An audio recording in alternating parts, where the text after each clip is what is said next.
Battle Through the Heavens. By Heavenly Silkworm Potato. Kabanata 851. Pag-iisip ng plano. Ang mga salita ni Xiaoyan ay parang nagulat kina Xiaoli at Su Chen, ngunit ang kanilang mga mukha ay walang anumang pagkagulat. Medyo nahulaan na nila ang dahilan ng biyahe ni Xiaoyan. Interesado ka rin sa bagay na iyon. Saglit na nag-isip si Su Chen. Dahan-daang tumatapik ang daliri niya sa ibabaw ng mesa habang dahan-daang sinabi. Kailangan ng kaibigan kong ito ang bagay na iyon para mailigtas ang kanyang buhay. Bumantong hininga si Xiaoyan. Nagulat sina Su Chen at Xiaoli nang marinig nila ito. Agad nilang sinulyapan ang munting diwata na doktor sa kanyang tabi. Pareho silang nakasimangot at sinabing, "Maaari mo bang sabihin sa amin kung ano ang nangyayari?" Medyo nag-alinlangan si Xiaoyan. Lumipat ang kanyang mga mata sa Little Fairy Doctor. Pagkatapos lamang niyang makitang tumango ang huli ay halos nabanggit niya ang sitwasyon ng Little Fairy Doctor. Natural na hindi niya itinago ang bagay tungkol sa Woeful Poison Body habang nagsasalita siya. Woeful Poison Body. Okay pa rin si Xiaoli matapos marinig ang pangalan na nanggaling sa bibig ni Xiaoyan. Si Su Chen, gayunpaman, ay dahan-daang nakalanghap ng malamig na hangin. Gulat na gulat ang kanyang mga mata habang nakatingin sa Little Fairy Doctor, na kinakagat ang ibabang pulang labi gamit ang likod ng kanyang mga ngipin. Narinig niya ang tungkol sa ganitong uri na napakabihirang at espesyal na kondisyon. Natural, alam niya kung gaano katikat ang bagay na ito. Ang Woeful Poison Body ay lumitaw sa kontinente ng Daochi noong nakaraan. Gayunpaman, ang lahat ng mga taong nagtataglay nito ay nagdulot ng isang malaking sakuna ng walang pagbubukod. Ang libu-libong kilometro ng kamatayan ng walang sinumang tao o hayop na nakaligtas ay parang isang bangungot na ikinalat sa mga talaan ng maraming aklat. Hindi katakataka na nagawa niyang maging isang piling Daozang sa ganoong edad. Ito ay dahil sa Woeful Poison Body. Ang pagkagulat sa mga mata ni Su Chen ay dahan-daang nawala sa ibang pagkakataon habang siya ay mahinang bumubulong sa sarili. Sa simula pa lang, nalilito na siya sa edad ng Little Fairy Doctor. Kung tutuusin, ito ang unang pagkakataon na nakilala niya ang gayong batang Daozang. Kung umasa lang siya sa sarili niyang talento, medyo nakakatakot. Kahit si Xiaoyan ay mas mababa. Ang Woeful Poison Body ay lalong lumalapit sa oras ng pagsabog nito kasunod ng pagtaas ng kanyang lakas. Sa kasalukuyan, ang Little Fairy Doctor ay wala pang 2 taon. Kung hindi tayo mag-iisip ng paraan upang makontrol ito, ang kanyang lason na katawan ay sasabog, na magre-replay sa mga pangyayari ng isa pang mapaminsalang trahedya. Dahan-daang paliwanag ni Xiaoyan. Ang Bodhisattva Body Transformation Saliva na iyon ay makakatulong sa kanya. Kumunat ang noo ni Xiaoli at nagtanong. Oo, hanggat nakuha ko ang Bodhisattva Body Transformation Saliva, matutulungan ko siyang ganap na kontrolin ang Woeful Poison Body. Malakas na tumango si Xiaoyan habang sumagot. Nang marinig ito, gumamit si Su Chen ng medyo kakaibang ekspresyon para tingnan si Xiaoyan. Sinabi niya.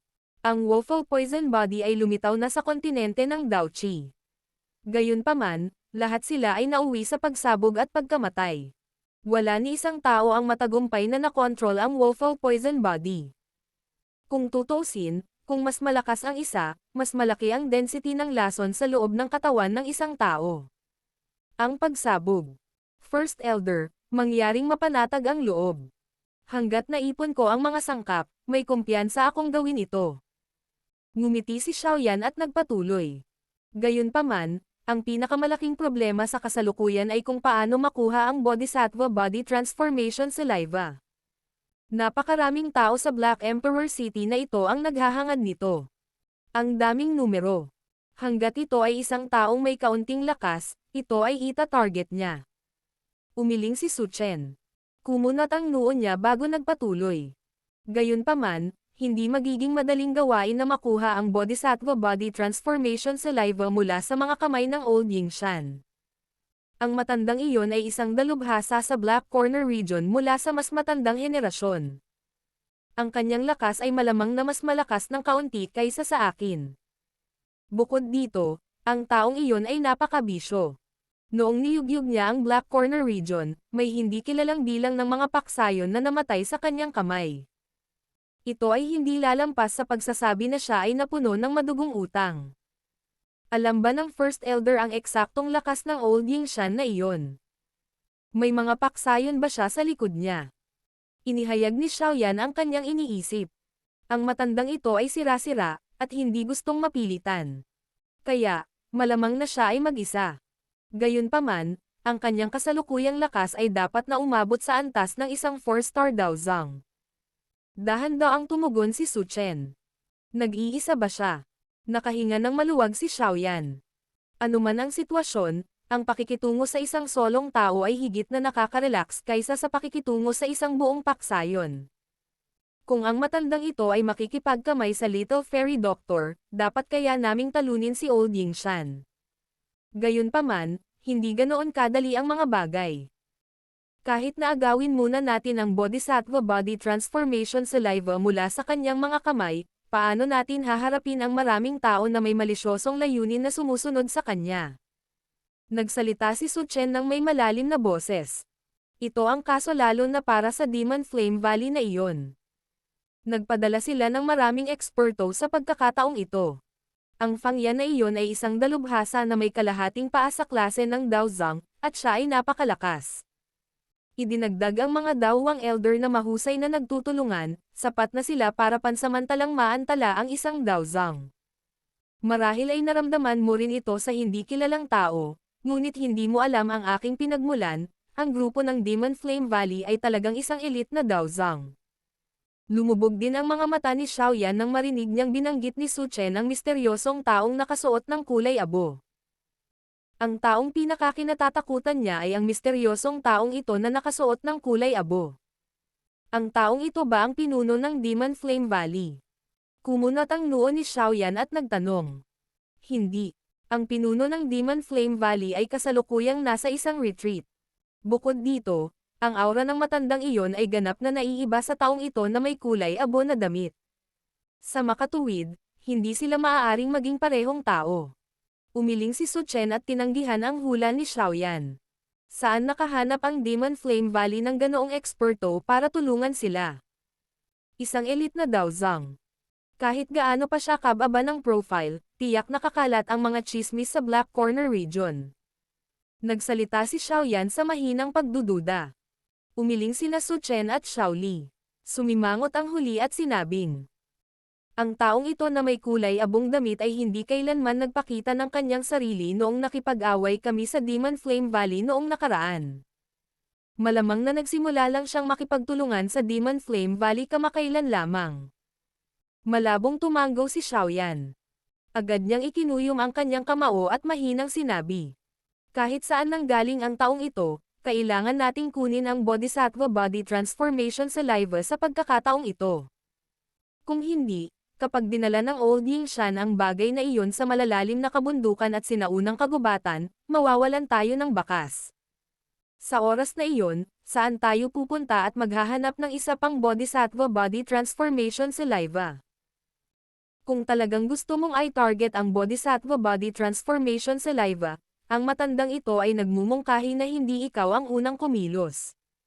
Sa kasalukuyan, ang Bodhisattva Body Transformation Saliva na ito ay isang nakakapasong bagay. Ang sinumang makakakuha nito ay mag-iimbita ng hindi mabilang na bilang ng mga matako na mata. Dahan-daang sabi ni Su Chen. Ang Maya ay nasa likod ng mantis na nangangaso ng sikada. Sa likod ng Maya ay isang mangangaso. Sa ganitong uri ng magulong pangaagaw, ang taong pinakamaagang sumakit ay ang pinakamahirap. Sinisikap ng First Elder na sabihin na hintayin ang huling taong sasampa. Nag-alinlangan si Xiaoyan at nagtanong. Kahit hindi tayo ang huli, hindi tayo dapat ang mauna. Pagmasdan ang sitwasyon at kumilos kapag dumating ang pagkakataon. Naningkit ang mga mata ni Su Chen habang mahinang tumawa. Sandaling natahimik si Xiaoyan nang marinig niya ito. Tumanggaw siya at sinabing. Kung ganoon, gagawin natin ang sinabi ng First Elder. Relax, may mga especially iya mula sa Xiao Gate kung saan naninirahan si Old Yingshan. Kung may anumang pagbabago sa lungsod, makakakuha tayo ng balita kaagad. Tumawa si Xiaoli. Dapat magpahinga kayong lahat dito sa 2 araw na ito. May magsasabi sa inyo sakaling magkaroon ng update sa sitwasyon. Tumanggo si Xiaoyan.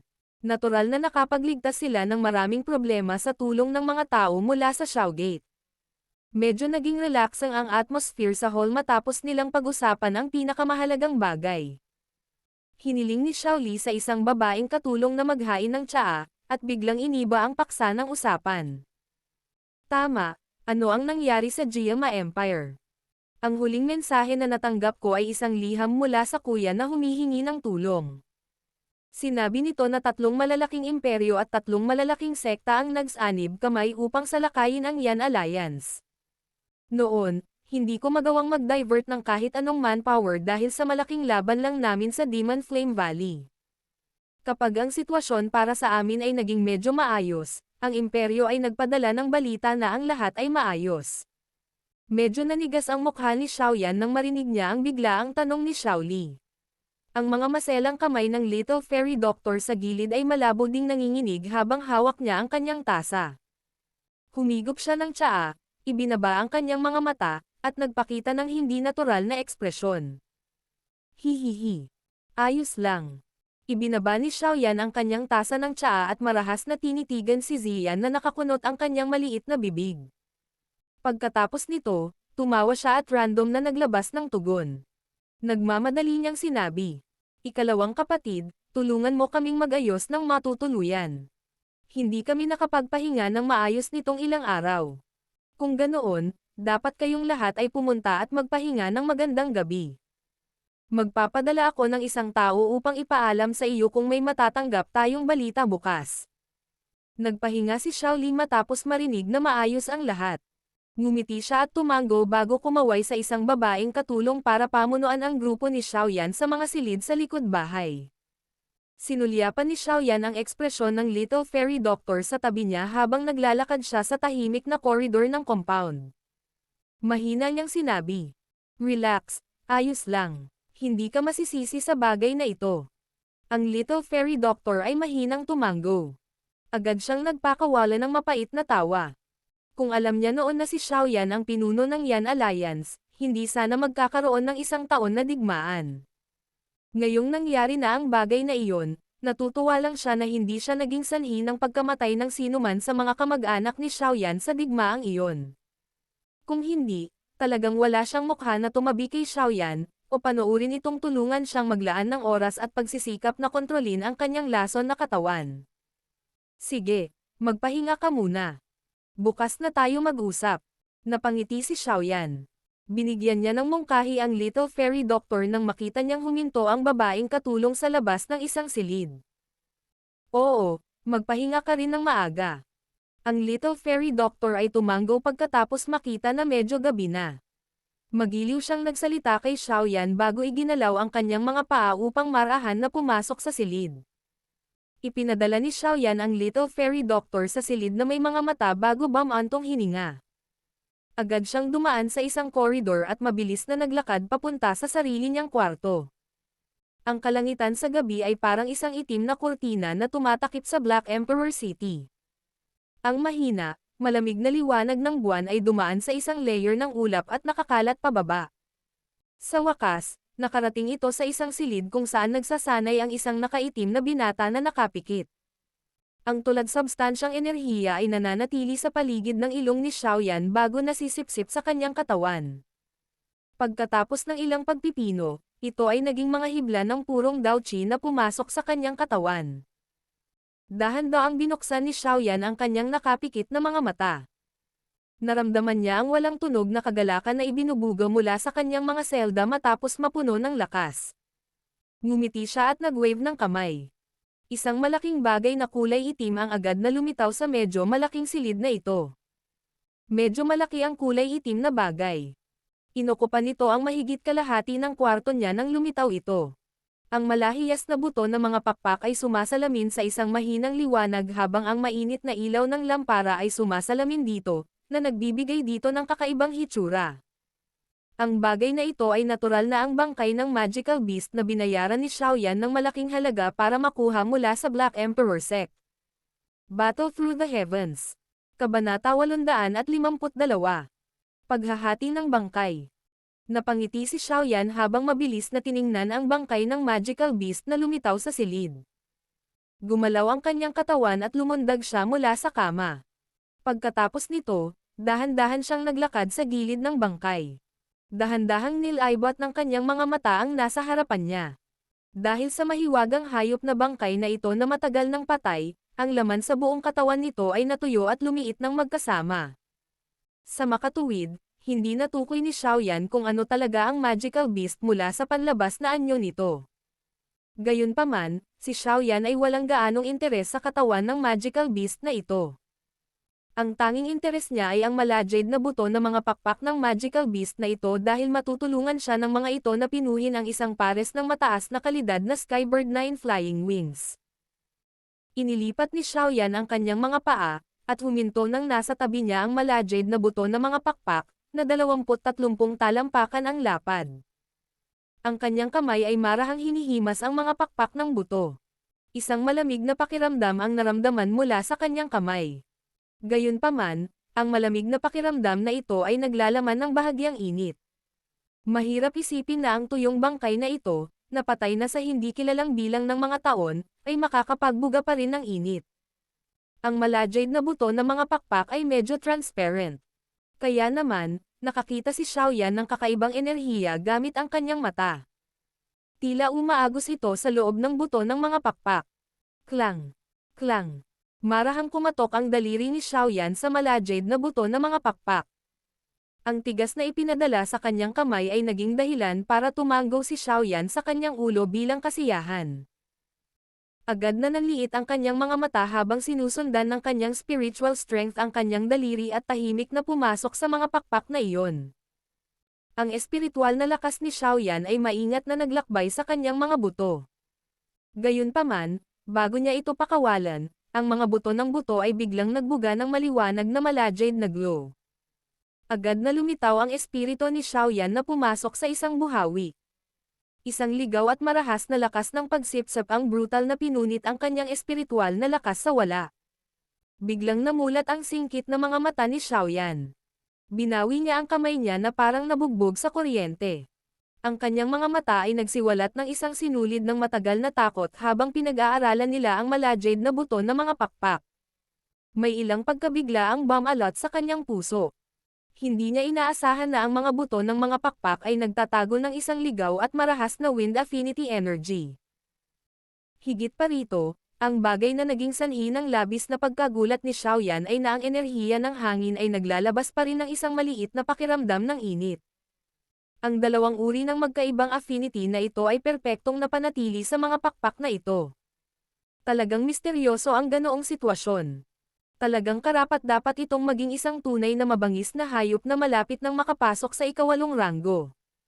Sa kabila ng pagkamatay ng maraming taon, ang mga pakpak nito ay napreserba pa rin ang gayong ligaw at marahas na enerhiya.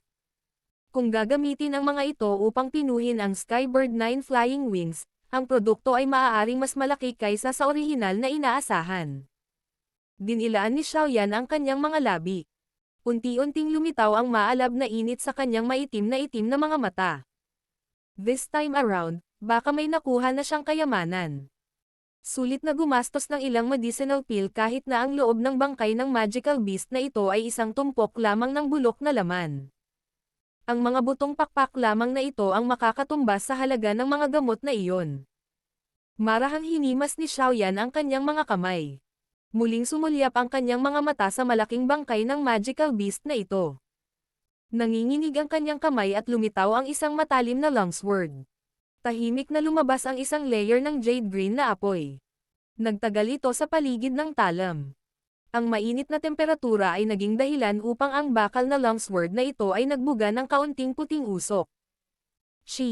Ipinwesto ni Xiaoyan ang longsword bago niya ito marahas na tinusok sa lugar kung saan nakakonekta ang malajade na buto ng mga pakpak sa bangkay. Ang inaasahang pagtutol ay hindi lumitaw. Ang balat sa ibabaw ng pinatuyong magical beast ay parang bincured habang ang longsword ay tumagos dito. Napabuntong hininga si Xiaoyan sa pagkabigo nang maramdaman niya ito. Tila nawala ang tigas ng balat nitong magical beast mula sa pagkabulok sa paglipas ng mga taon. Ang kanyang intensyon na gamitin ito upang lumikha ng isang hide armor ay maaari lamang i-dismiss. Mahigpit na hinawakan ni Xiaoyan ang hilt ng espada sa kanyang kamay habang iniinda niya ang longsword upang dahan-daang putulin ang balat sa ilalim ng buto ng mga pakpak. Kapag ang balat sa ibabaw ay naputol, isang hindi pangkaraniwang puting laman ang nahayag sa ilalim nito. Gayunpaman, hindi ni Katie na dami ng dugo ang lumabas. Bagamat medyo nagulat si Xiaoyan na ang karne ng magical beast na ito ay napanatili ng maraming taon nang hindi nabubulok, naiiling na lamang niya ang kanyang ulo sa pagkabigo matapos itong pag-aralan ng detalyado. Walang kahit katiting na dami ng enerhiya ang nahalo sa laman na ito. Malamang na ang tanging dahilan kung bakit ito nakaligtas ng matagal ay dahil natatakpan ito ng balat. Ang talon ni Xiaoyan ay maingat na lumikha ng dalawang malalaking butas sa bangkay ng tuyong magical beast na ito. Pagkatapos nito, inilabas niya ang malajed na buto ng mga pakpak, at maingat na inilagay ang mga ito sa lupa. Ang malajed na buto ng mga pakpak, na umalis sa katawan ng magical beast, ay hindi nagpakita ng anumang palatandaan ng pagdidilim. Ito ay naging dahilan upang si Xiaoyan ay nakahinga ng maluwag. Medyo nag-aalala siya na ang bagay na ito ay mag-transform sa isang tumpok ng mga walang kwentang bagay sa sandaling umalis sila sa katawan. Sa pagtingin sa kanila ngayon, ang kanyang pag-aalala ay hindi kailangan. Iniabot ni Xiaoyan ang kanyang ulo sa isa sa dalawang malalaking butas matapos tanggalin ang mga buto ng pakpak. Isang maasim na amoy na naging sanhi ng pagkahilo ang lumabas mula rito, na sumakal sa kanya hanggang sa siya ay nagmamadaling tumigil sa paghinga. Umiwas si Xiaoyan. Saglit siyang nag-alinlangan bago itinikom ang kanyang mga ngipin at sinabing, "Hindi ako naniniwala na ang ganoong kalaking katawan ay walang laman." Ang talon ng espada ay ibinaba matapos tumunog ang kanyang boses. Naghiwa ito gamit ang ilang magaan na arko, at mabilis na nag-iwan ng mahigit 100 ng malalalim na pilat ng espada. Unti-unting kumukulot ang manipis na parang wire na mga pilat ng espada bago mabilis na lumawak.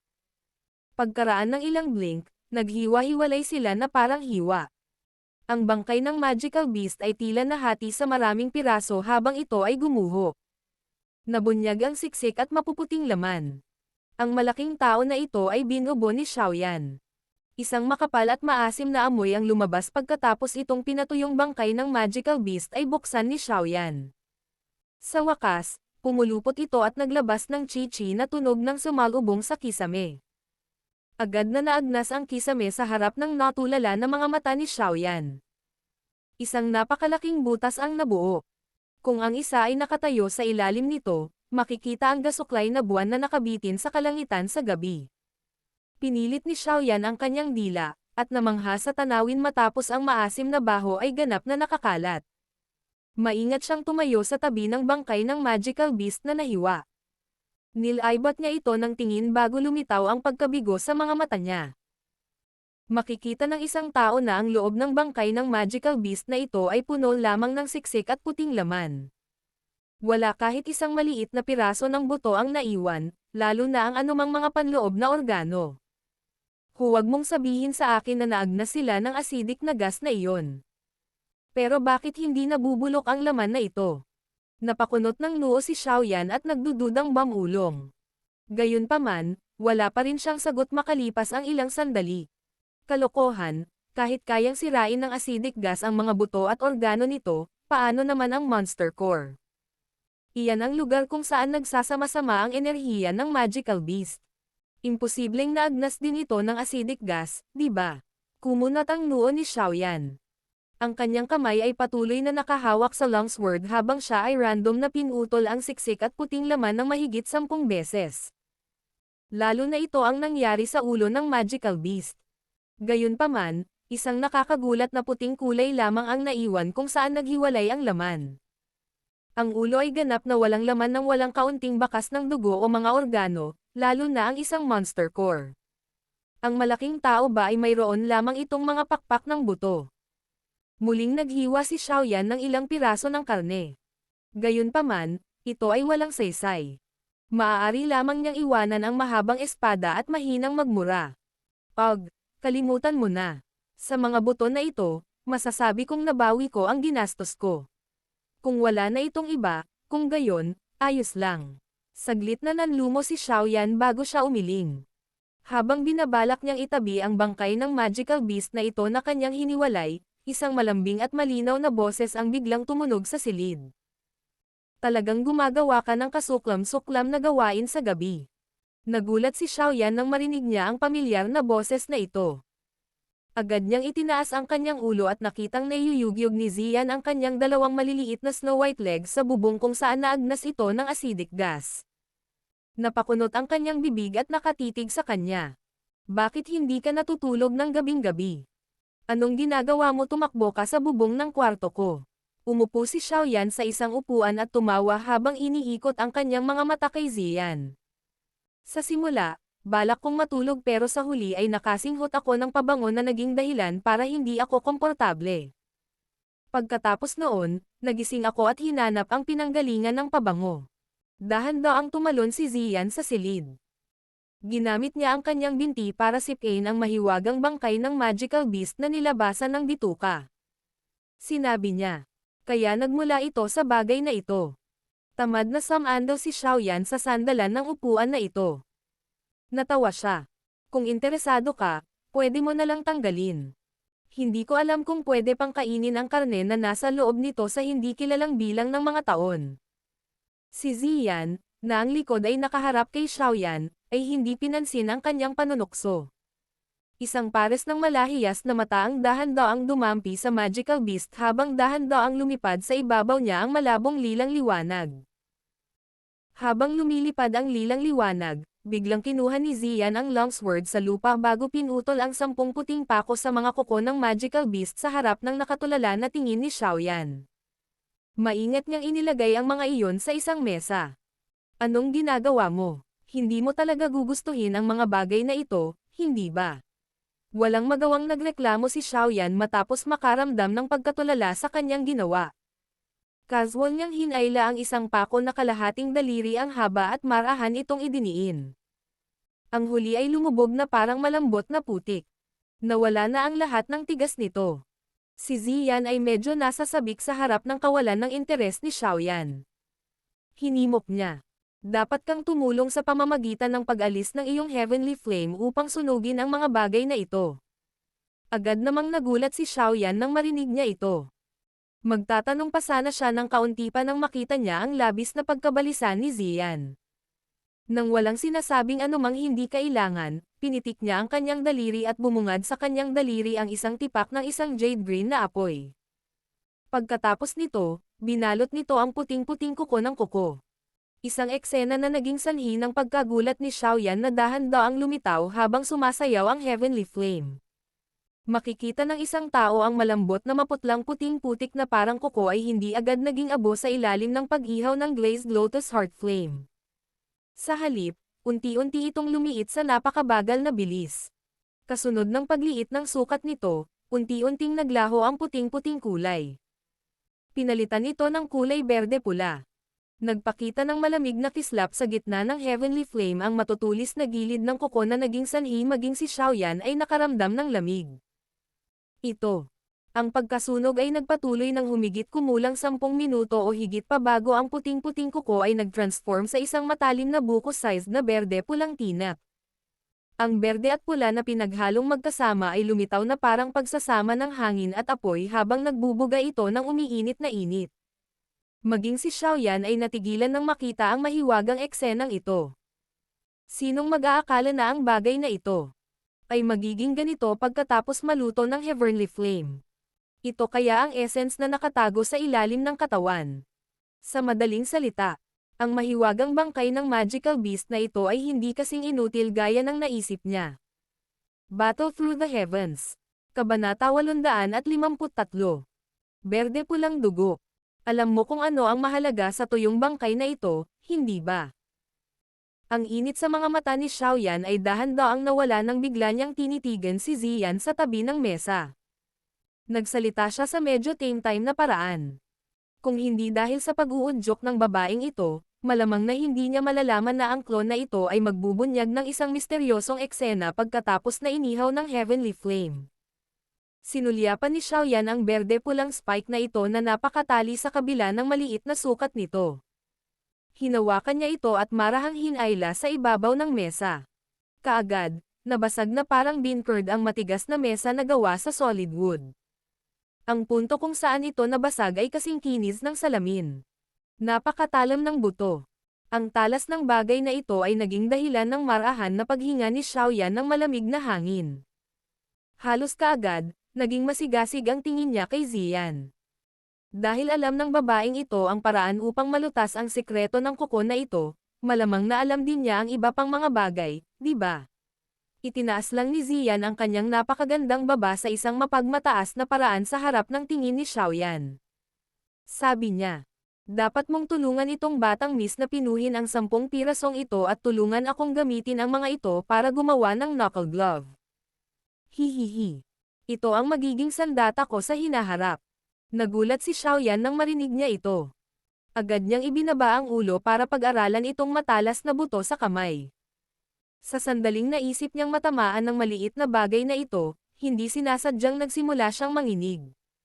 Kung ang bagay na ito ay nakipagtulungan sa nakakatakot na lakas ni Ziyan sa pagbibigay ng suntok, malamang na kahit ang isang dalubhasa na dawwang ay makakaranas ng matinding suntok kahit na hindi siya mamatay. Sa kanyang pagkabahala na malaman ang tungkol sa mga sikreto nitong mahiwagang magical beast, hindi mapakali si Xiaoyan na humanap ng mali sa batang ito na nadala. Maingat niyang inilagay ang bone spike sa kanyang kamay pababa bago pinulot ang natitirang siyam na maputlang puting kuko. Isang jade green na apoy ang kumulot at bumangon habang ang mga pako na ito ay itinapon sa isang random na paghagis. Ang siyam na maputing-puting kuko ay muling nagpakita ng katulad na pagbabago kasunod ng init mula sa glazed lotus heart flame. Ang mapatla-puting kulay ay dahan-dahang nawala habang pinalitan ito ng hindi pangkaraniwang berde-pulang kulay. Lumiit din sila sa laki. Ang pag-ihaw ay nagpatuloy ng humigit kumulang kalahating oras o higit pa bago ang jade green na apoy na nakabitin sa kanyang harapan ay dahan-daang nawala. Nahulog din ang siyam na berdeng pulang buto sa loob nito. Kaagad, ikanaway ni Xiaoyan ang kanyang kamay, at nabalot sila ng banayad na hangin nang marahan silang lumapag sa natitirang kalahati ng mesa. Ang sorpresang ekspresyon sa mga mata ni Xiaoyan ay naging mas mapatla matapos ang 10 buto na ito ay inihaw. Bumantong hininga siya at pinunasan ang malamig na pawis sa kanyang noo. Si Ziyan sa kanyang tabi ay masayang hinawakan ang 10 berdeng pulang spike ng buto. Pagkatapos nito, maingat niyang inilagay ang mga iyon sa kanyang pouch bago ngumiti kay Xiaoyan. Paano mo nalaman na ang mga kuko ay magiging ganito pagkatapos na inihaw ng heavenly flame? Napatingin si Xiaoyan kay Ziyan. Tanong niya na medyo hindi sigurado. Kung iisipin ang ugali ni Ziyan kanina, malinaw na alam na niya na ang mga bagay na ito ay kapaki-pakinabang sa kanya. Kung hindi, hindi niya tiyak na hinukay ang tila walang kwentang maputlang puting buto na parang mga kuko. Hindi rin ako sigurado. Sa anumang kaso, naramdaman ko lang na ang mga bagay na iyon ay magiging kapaki-pakinabang sa akin, kaya kinuha ko ang mga ito. Pinagsalubong ni Ziyan ang kanyang maislan na kilay, at sumagot na may hindi tiyak na tono sa harap ng tanong ni Xiaoyan. Nagulat si Xiaoyan nang marinig ito. Mabilis na lumalim ang kanyang pagsimangot. Bahagyang ibinaling ang kanyang ulo, inilipat niya ang kanyang tingin sa mahiwagang magical beast na bangkay na nilabasan. Bumulong siya. Huwag mong sabihin sa akin na talagang kamag-anak ka sa bagay na ito. Sa kasamaang palad, ang bagay na ito ay matagal nang patay. Hindi na makikita ng isang tao ang hugis nito. Kung hindi, maaari nating hulaan ang isang bagay batay sa hitsura nito. Sa anumang kaso, hindi ito magiging katulad ng sa akin. Bukod dito, nakaramdam ako ng matinding kakulangan sa ginhawa para dito. Nakaramdam pa ako ng labis na kagalakan nang makita kong pinaghiwalay mo ito. Napakunot ng noo si Ziyan habang sumagot. Masayahin. Huwag mong sabihin sa akin na ang orihinal na anyo ng magical beast na ito ay isang kaaway ng iyong species. Natigilan si Xiaoyan habang nagtatanong. Wala akong ideya. Ni hindi ko alam kung anong klaseng magical beast ako. Sino ang nagmamalasakit kung ano ito? Kumunot ang noo ni Ziyan at sumagot. Kalimutan mo na to, wag na nating pakialaman kung ano ba talaga yon. Babae, sa susunod, dapat ay sinasabi mo sa akin kung paano haharapin ang tuyong bangkay na ito, tama ba? Iniba ni Xiaoyan ang topic at ngumiti. Nagsalita siya matapos makitang ayaw pag-usapan ni Ziyan ang tungkol dito. Sunugin mo ang pangit na laman. Natural na magkakaroon ka ng gusto. Kinawayan ni Ziyan ang kanyang kamay, at tumugon sa simpleng paraan. Nagulat si Xiaoyan nang marinig niya ito. Agad siyang tumigil sa pagsasalita ng anumang kalokohan habang kinukat ang kanyang kamay. Isang puwersa ng pagsipsap ang lumabas at hinayla ang isang malaking piraso ng siksik na puting laman sa harap niya. Agad niyang ibinuka ang kanyang bibig at iniluwa ang isang jade green na apoy. Bumulwak ito sa kanyang bibig at pinulupot sa kumpol ng laman na iyon. Ang mga alon ng nakakatakot na mataas na temperatura ay kumakalat pagkatapos madikit sa laman. Sa wakas, lahat sila ay pumasok sa kapirasong laman na iyon. Ang siksik at puting karne ay paulit-ulit na naglalabas ng chi-chi na tunog habang ang mataas na temperatura ay lumaganap dito. Ang laki nito ay paulit-ulit ding lumiit sa ilalim ng apoy. Ang pagkasunog na ito ay nagpatuloy ng humigit kumulang 5 minuto o higit pa bago ang laki ng mesa na laman ay naging kasing laki ng ulo. Nawala na rin ang puting kulay nito. Isang berde-pula ang unti-unting lumubog dito. Ang ganitong uri ng berde-pulang kulay ay naging mas siksik habang ang apoy ay nag-aapoy ng mas matindi. Sa huli, ito ay ganap na pinagsama-sama. Ang agglomeration na ito ay nagbago sa isang patak ng berde-pulang dugo sa harap ng masayang mga mata ni Xiaoyan. Tumalsik ito sa laman, dumaan sa apoy upang tumulong pababa. Matalas ang mga mata ni Xiaoyan at maliksi ang kanyang mga kamay habang mabilis na naglabas ng bote ng jade na may mataas na grado mula sa kanyang storage ring. Pagkatapos nito, nakuha niya ang patak ng berde-pulang dugo sa loob nito. Nakahinga lang ng maluwag si Xiaoyan matapos makuha ang patak ng dugo na iyon. Itinaas niya ang kanyang ulo at sinulyapan ang nagninangas na jade green na apoy. Matapos ang patak ng berdeng pulang dugong ito ay bumagsak, ang laman ay nawala sa loob ng apoy. Kahit isang piraso ng abo ay hindi naiwan. Sa banayad na pagpitik ng daliri ni Xiaoyan, unti-unting nawala ang jade green na apoy sa kanyang harapan. Ibinaba niya ang ulo para silipin ang bote ng jade sa kamay niya. Marahang sumangot ang kanyang ilong sa bakana ng bote. Isang mayamang ligaw at marahas na enerhiya, na nagdulot sa kanya ng pagkagulat, sumunod sa kanyang mga butas ng ilong at pumasok sa kanyang katawan. Ang gulat na si Xiaoyan ay nagmamadaling ginamit ang kanyang Dao Qi para sugpuin ito. Patuloy siyang naging abala ng ilang sandali bago niya nalutas ang ligaw, marahas na enerhiya na iyon gamit ang isang heavenly flame. Matapos ang ligaw at marahas na binhing iyon sa dalisay na enerhiya ay ikalat sa pamamagitan ng pagdadalisay ng kapangyarihan ng heavenly flame, ang napakalakas na enerhiyang iyon ay nagsimulang umikot. Tahimik itong kumalat sa mga paa at buto ni Xiaoyan. Ang pagkalat ng enerhiyang ito ay nagdulot ng pagkagulat sa puso ni Xiaoyan. Bigla niyang napagtanto na ang pisikal na lakas na nakapaloob sa loob ng mga kalamnan sa kanyang balat ay tila tahimik na tumaas. Kahit na ang pagtaas na ito ay napakaminuto, malinaw pa rin itong naramdaman ni Xiaoyan. Ang dugong ito talagang nagtataglay ng espesyal na epekto ng pagpapalakas ng pisikal na lakas ng isang tao. Nakabawi si Xiaoyan, at ibinato ang kanyang tingin sa bote ng jade sa kanyang kamay. Unti-unting bumubulusok ang init sa kanyang mga mata karaniwan, ang pisikal na lakas ng isang tao ay umaasa lamang sa talento at pagsisikap ng isang tao. Nakalanghap si Xiaoyan ng malamig na hangin. Muling nakaramdam ng pagkagulat ang kanyang puso sa mahiwagang bangkay ng magical beast. Agad siyang tumawa nang bigla niyang sinipsip gamit ang kamay niya. Isang malaking piraso ng karne ang hinayla at muling ipinatawag ang glazed lotus heart flame. Matapos personal na maramdaman ang misteryosong berdeng pulang kagandahan ng dugong ito, natural na hindi iisipin ni Xiaoyan na ang bangkay na ito ay isang tumpok lamang ng walang silbi na bulok na laman. Sa susunod na oras, gumugol siya ng matinding pagsisikap na sunugin ang tumpok ng maputlang puting laman gamit ang glazed lotus core flame. Nakakuha si Xiaoyan ng mas maraming berde-pulang dugo sa pamamagitan ng pagkasunog na ito. Gayunpaman, Ang tanging bagay na naging dahilan upang makaramdam siya ng bahagyang pagkadismaya ay nagawa lamang niyang magpino ng 5 patak lamang ng berdeng-pulang dugo kahit na masunog ang kalahating silid ng laman. Pinag-aralan ni Xiaoyan ang bote ng jade na may 5 patak ng berde-pulang dugo. Hindi sila nagsama-sama kahit na nakaimbak sa iisang lugar. Napailing na lang siya nang walang magawa. Gamit ang kanyang kamay, ginawa niyang mawala ang glazed lotus heart flame sa kanyang harapan. Ibinuka niya ang kanyang bibig at ngumiti nang ipasok niya ang bote ng jade sa kanyang storage ring. Hindi inaasahan na ang magical beast corpse na ito, na nakita ng Black Emperor sect na walang halaga, ay talagang magiging ganoong bagay sa kanyang mga kamay. Sa paraang nakita ito ni Xiaoyan, ang halaga ng 5 berdeng-pulang patak ng dugo na ito ay tiyak na hindi mas mababa kaysa sa malajade na buto na mga pakpak. Mula sa isang tiyak na pananaw, maaaring mas malaki pa sila kaysa sa huli. Ang likidong dugong ito ay naglalaman ng napakaligaw at marahas na enerhiya.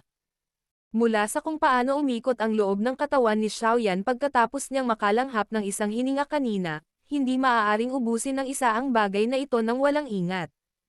Kung hindi, ito ay tiyak na magiging sanhi ng isang malungkot na pagtatapos ng pagkakaroon ng isang katawan na sumambulat.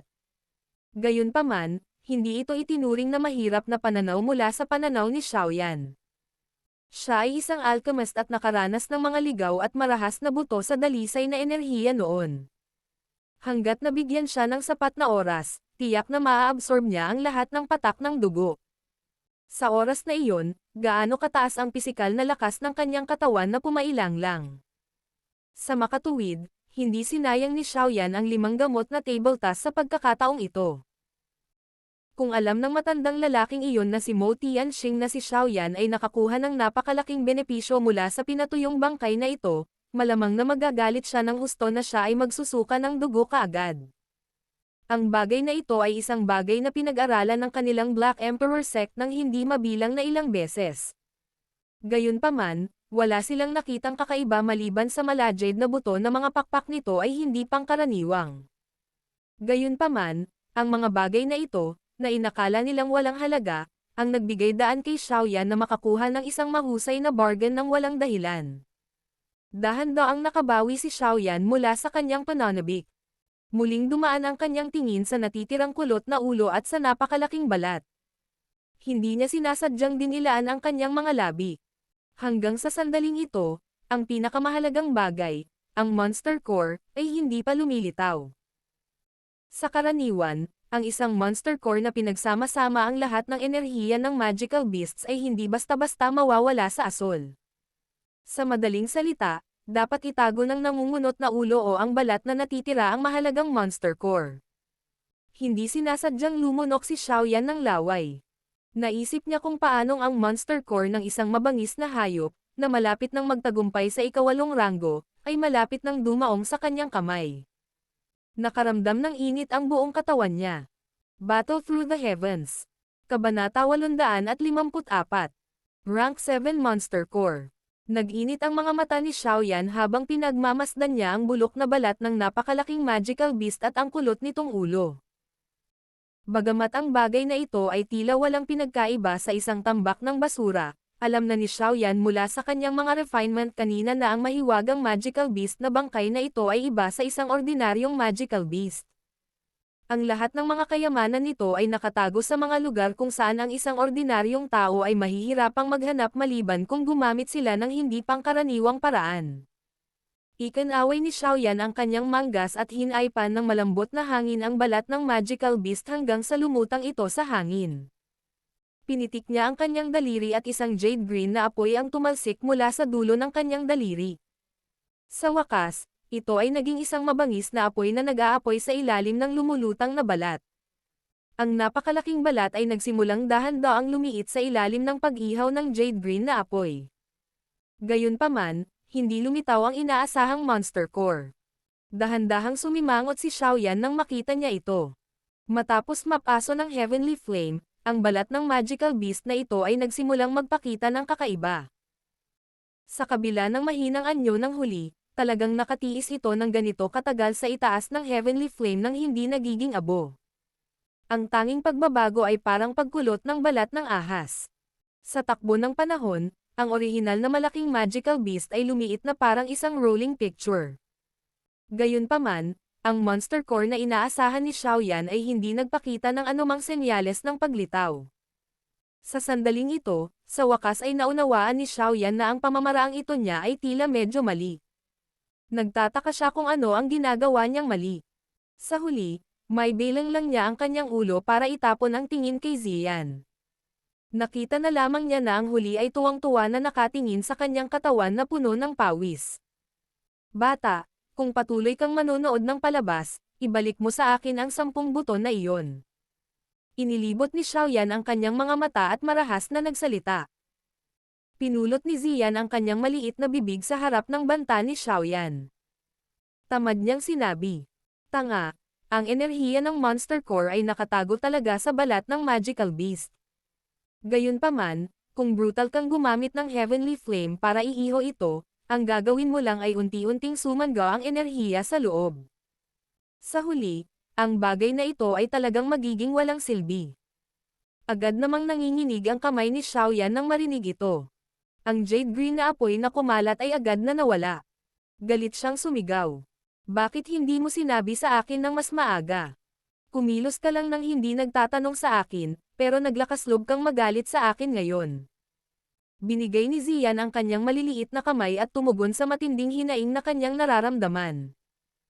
Nagalit si Xiaoyan sa babaeng ito hanggang sa iminulat niya ang kanyang mga mata. Ilang sandali pa, nakalanghap na lang siya ng hangin at sinabing may mapait na ngiti. "Munting lolo, pakiusap, tigilan mo na ako sa pakikipaglaro. Bilisan mo at sabihin mo sa akin kung ano ang gagawin." Itinulak ni Ziyan ang kanyang maliliit na labi at bumantong hininga ng may matinding pag-aatubili. Gamitin ang isang patak ng berdeng pulang dugo sa tuyong balat. Pagkatapos nito, gamitin ang Heavenly Flame para ihaw ito. Sa ganoong paraan, ang Monster Core ay mapipilitang lumabas. "Sigurado ka ba?" Nagsimulang mag-alinlangan ng kaunti si Xiaoyan. Maingat niyang tinanong siya nang marinig niyang kailangan niyang gamitin ang pambihirang berdeng pulang dugo. "Makakalimutan mo ito kung hindi ka naniniwala sa akin." Si Ziyan ay labis na nalungkot sa pagdududa ni Xiaoyan. Kinagat niya ang kanyang mga labi at sinabing, "Kaya mo itong ihawin mag-isa. Titingnan ko kung saan ka pupunta para umiyak pagkatapos sirain ang lahat ng enerhiyang nakatago dito." Kinagat ni Xiaoyan ang kanyang mga ngipin at agad na sinabi, "Kalimutan mo na ito. Pagtitiwalaan kita minsan." Pamitik ang kamay ni Xiaoyan matapos tumunog ang kanyang boses. Lumitaw sa kamay niya ang bote ng jade kanina. Kinulat niya ang kanyang daliri at isang patak ng berdeng pulang dugo ang lumipad palabas. Sa wakas, lumutang ito sa harap ni Xiaoyan. Hindi sinasadyang nakaramdam ng kirot si Xiaoyan habang nakatitig siya sa patak ng berdeng pulang dugo na naglalaman ng nakakagulat na ligaw at marahas na enerhiya. Nakakuha lang siya ng 5 patak pagkatapos pinuhin ang lahat ng laman ng Magical Beast. Sa huli, kailangan niyang gumamit ng isang patak nito sa sandaling ito. Kung hindi dahil sa Monster Core na iyon, hindi niya gagastusin ang ganoong karangyan kahit pa siya ay bugbugin hanggang mamatay. Tiniis ni Xiaoyan ang sakit at pinitik ang kanyang daliri. Lumipad palabas ang berde-pulang dugo bago dumapo sa balat ng Magical Beast na kumukulot. Ang berde-pulang dugo ay dumapo pa lamang sa tuyong balat nang mabilis itong pumasok dito. Ang tuyong balat, na naglalaman ng isang kulay abo-puting kulay, ay lumilitaw na dumanas ng matinding pagpapasigla nang magsimula itong kumawag-kawag tulad ng isang ahas. Isang berde-pulang kulay ang mabilis na kumalat mula sa lugar kung saan dumapo ang dugo. Ang berde-pulang kulay na ito ay kumalat sa napakabilis na bilis.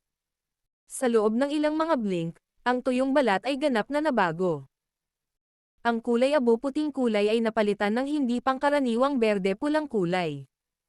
Ibang-iba ito sa dati nitong sarili. Bukod dito, ang ganap na tahimik na tuyong balat ay naglabas ng nakakagulat na enerhiyang alon habang ang berde-pulang kulay ay kumalat.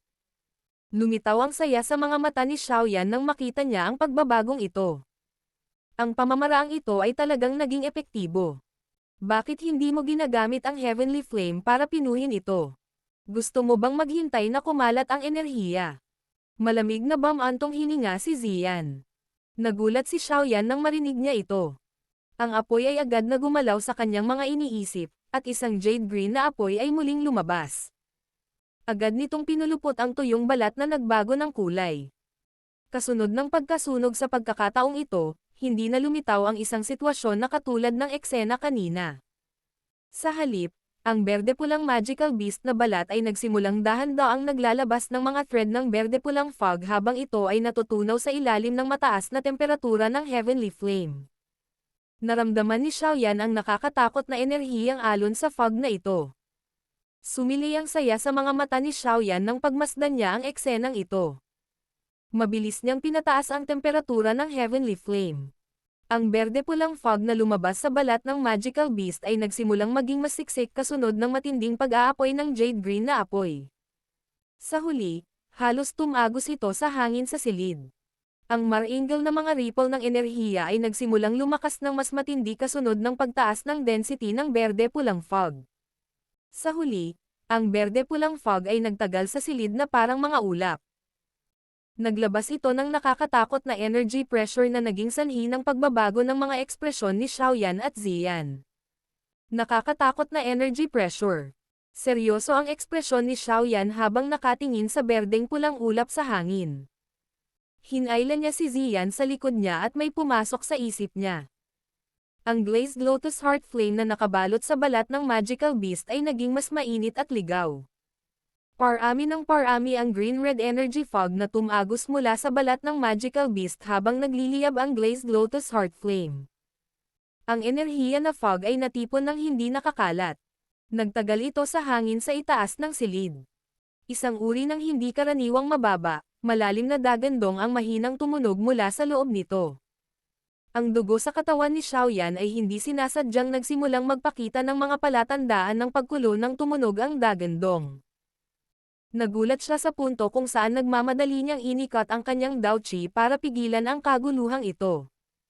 Isang paggalaw ng enerhiya ang biglang nalipat mula sa likuran ni Xiaoyan matapos niyang pigilan ang pagkabalisa sa loob ng kanyang katawan. Bigla siyang lumingon para lang makita na ang katawan ni Ziyan ay nakakuha ng isang layer ng purple light. Sa ilalim ng layer na ito ng kakaibang purple na liwanag, kahit si Xiaoyan ay nakakaramdam ng pahiwatig ng isang mapanganib na aura. Bukod dito, nagtago rin ng lilang kislap ang kanyang naghihirap na malahiyas na mga mag-aaral. Dala ng kanyang tingin ang mga hibla ng kanyang ligaw na kalikasan habang matamang nakatitig sa kumpol ng berdeng pulang ulap sa hangin. Tila siya ay nakaharap sa isang malaking kaaway sa ulap. Ziyan. Nagmamadaling sumigaw si Xiaoyan nang makita niya ang hindi pangkaraniwang sitwasyong ito. Ang sigaw na naglalaman ng Daochi ay pumutok sa tenga ni Ziyan, niyanig siya hanggang sa siya ay nagising. Sa pagbawi ng kamalayan ni Ziyan, dahan-daang nawala ang lilang kinang na namamalagi sa kanyang katawan. Sinulyapan niya si Xiaoyan na may mga mata na naliligaw bago mamulong. Ano iyon?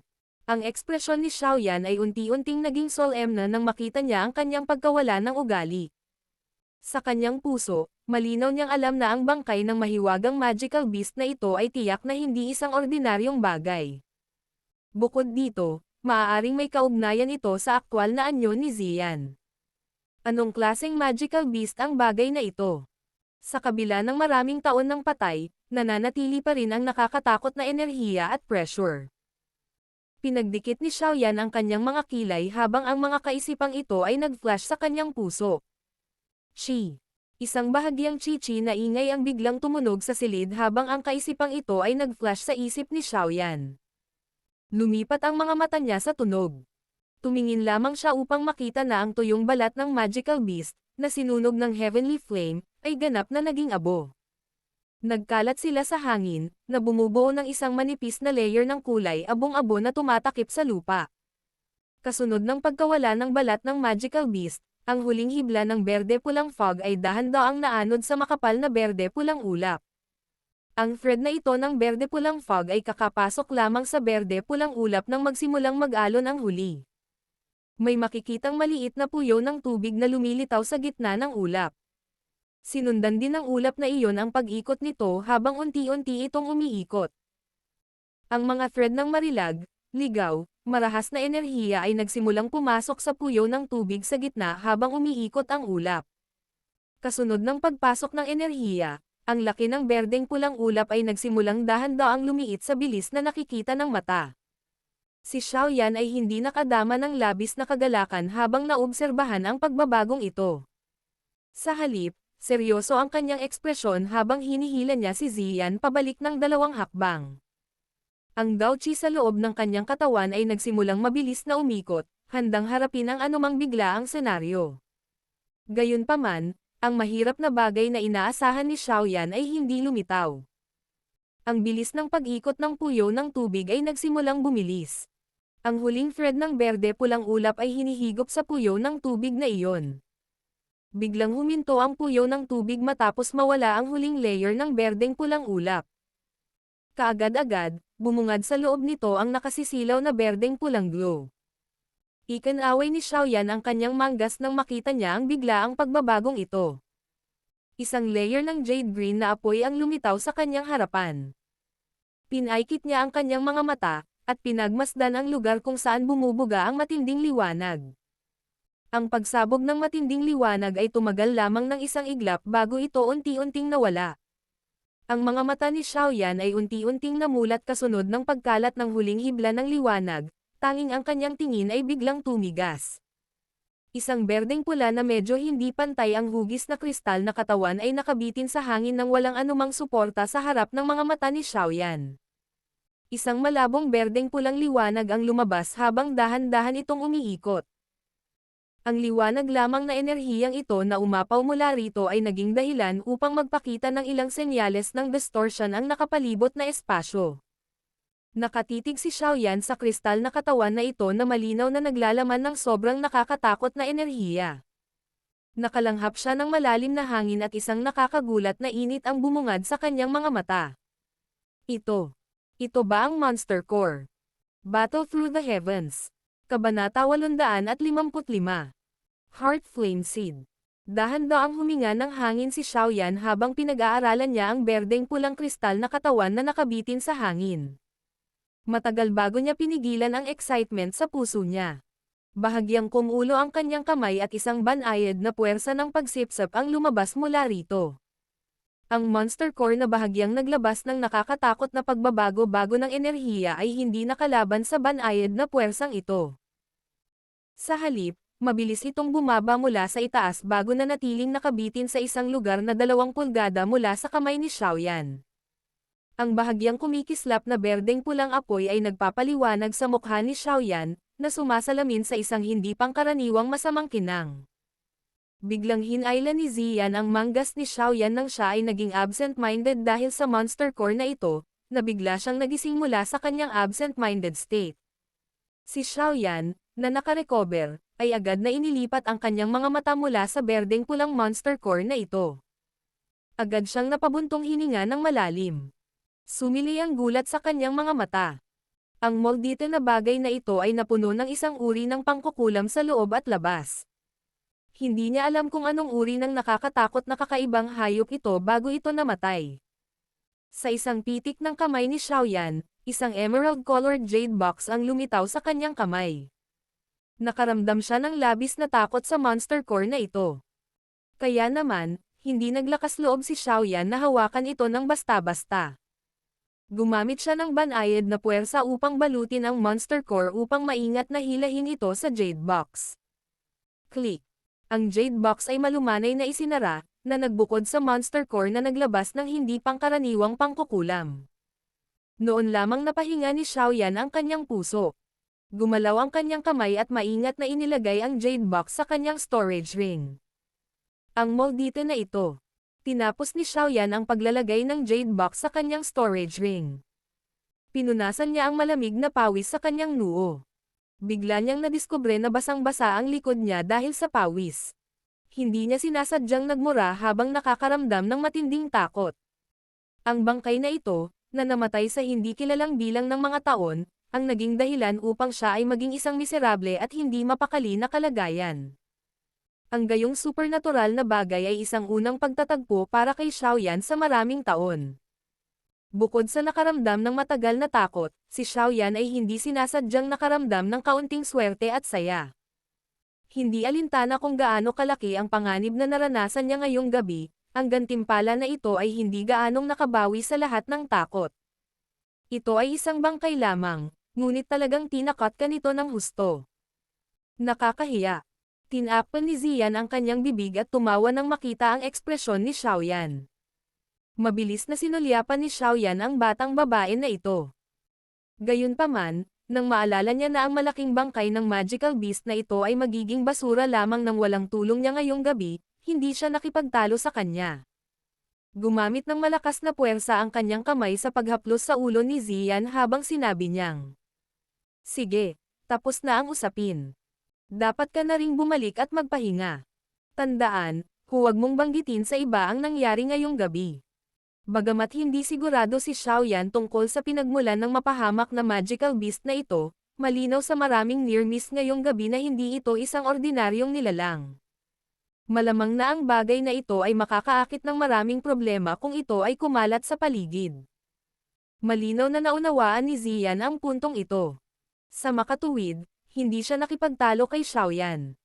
Sa anumang kaso, ang 10 napakatalas at matitigas na buto ay nasiyahan na sa kanya. Agad siyang tumango at tumalikod. Ang kanyang purple na nakapusod ay dumaan kay Xiaoyan habang siya ay nagmamayabang palabas ng pinto. Nakahinga ng maluwag si Xiaoyan matapos paalisan ang munting lola na ito. Ikinumpas niya ang kanyang manggas at marahang isinara ng hangin ang pinto. Pagkatapos nito, iniunat niya ang kanyang tamad na baywang. Matapos ang lahat ng aktibidad sa gabi, nakaramdam siya ng pagod. Agad gumalaw ang katawan niya at bumagsak sa kama. Ang liwanag ng apoy sa silid ay dahan-daang dumidilim sa isang pitik ng kanyang daliri. Lumipas ang isang gabi ng panganib sa mapayapang paraan. Bagamat mapanganib ang proseso, nakakuha si Xiaoyan ng napakayamang gantimpala. Creak. Ang pintong mahigpit na nakasara ay dahan-daang binuksan kinaumagahan ng sumunod na araw. Dahan-daang lumabas si Xiaoyan. Sinulyapan ng kanyang singkit na mga mata ang araw sa kalangitan na nagbubuga ng mainit na sikat ng araw, dahilan para hindi siya kusang napangiti. Naglakad siya patungo sa maluwang na bakuran, at ang Dao-Chi sa loob ng kanyang katawan ay gumalaw sa isang pag-iisip, na umiikot sa kanyang mga paa at buto. Ha! Isang mahinang sigaw ang biglang lumabas sa bibig ni Xiaoyan nang maramdaman niya ang pakiramdam na puno ng lakas ang loob ng kanyang katawan. Gumalaw ang kanyang katawan at ipinakita ang isang pamamaraan ng kamao na pumukaw sa marahas na hangin sa sobrang natural na paraan ng walang kaunting paghinto sa pagitan. Bagamat ang fist technique na ito ay hindi maituturing na isang malalim na Dao skill, nagtataglay pa rin ito ng maraming momentum sa ilalim ng suporta ng makapangyarihang Dao-Chi ni Xiaoyan. Nang lumipad ang hangin mula sa kanyang kamao, yumanig ang mga lantang dahon sa lupa hanggang sa nagkalat sa lahat ng direksyon. Ang kanyang pamamaraan ng kamao ay umagos na kasing kinis ng umaagos na tubig. Ilang sandali pa, binawi ni Xiaoyan ang kanyang kamao at tumayo ng matangkad. Hindi niya alam kung dahil ba sa naabsorb niya ng kaunti ang ligaw at marahas na enerhiya mula sa berdeng pulang dugo kahapon, ngunit pakiramdam niya ay mas lumakas ang puwersang ibinato niya sa kanyang kamao kumpara sa nakaraan. Clap! Clap! Isang tunog ng pagpalakpak ang biglang tumunog pagkatapos na bawiin ni Xiaoyan ang kanyang kamao. Kaagad, isang tawa ang sumunod. Napakalakas ng Dao-Chi. Sa kabila ng napakalayo nito, ang Dao-Chi sa aking katawan ay nayanig nito hanggang sa ito ay nabalisa. Ang isang dalubhasa na Dao-Wang ay talagang umaayon sa kanyang reputasyon. Hinanap ng tingin ni Xiaoyan ang pinanggalingan ng tunog ng pagpalakpak. Nilinggan niya ito at nakita niya na si Xiao Li ay walang kamalay-malay na nakatayo sa may entrance ng bakuran na nakangiting nakatingin kay Xiaoyan habang pumapalakpak siya. Pangalawang kapatid. Ngumiti si Xiaoyan at tinawag si Xiao Li. Nararamdaman ko kung gaano kalakas ang iyong Dao-Chi, sa palagay ko ang iyong lakas ay hindi lamang sa unang yugto ng klase ng Dao Hong, tama ba?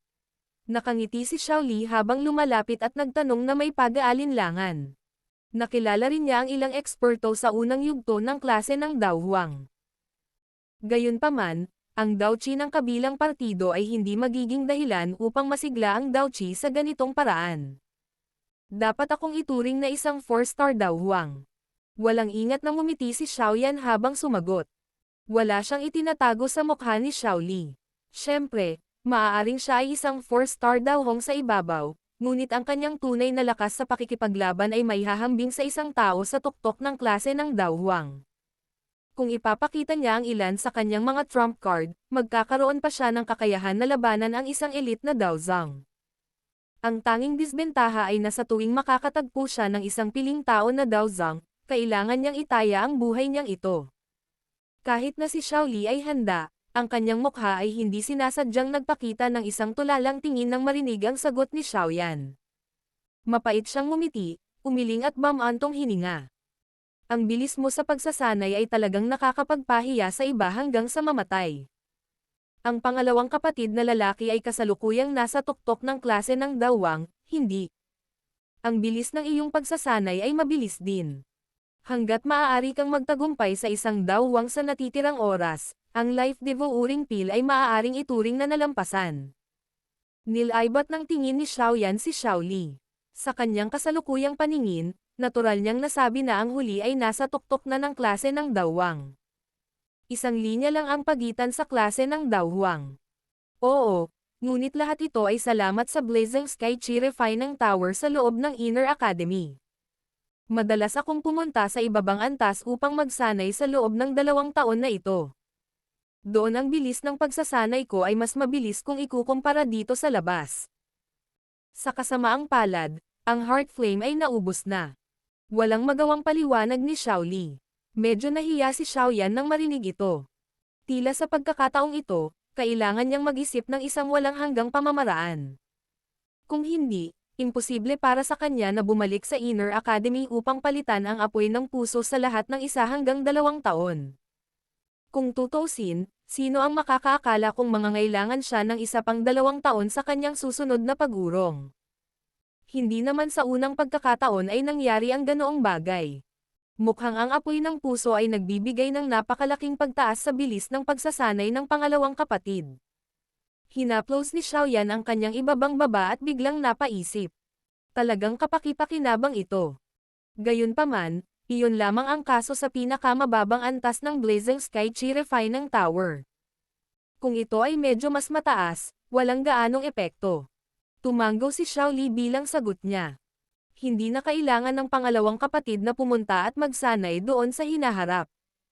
Nag-isip sandali si Xiaoyan bago biglang ngumisi. Agad niyang pinunasan ang daliri sa harap ng hindi tiyak na tingin ni Xiaoli. Isang hindi nakikitang apoy ang pumulupot at tumaas sa kanyang daliri. Ang hindi nakikitang apoy ay parang isang maliit na mahabang ahas na nananatili sa daliri ni Xiaoyan. Agad itong bumaril mula sa dulo ng daliri ni Xiaoyan hanggang sa marahan nitong idiniin sa balat sa labas ng puso ni Xiaoli. Isang mainit na temperatura ang inilabas. Ang mga damit sa dibdib ni Xiaoli ay naging pulbos.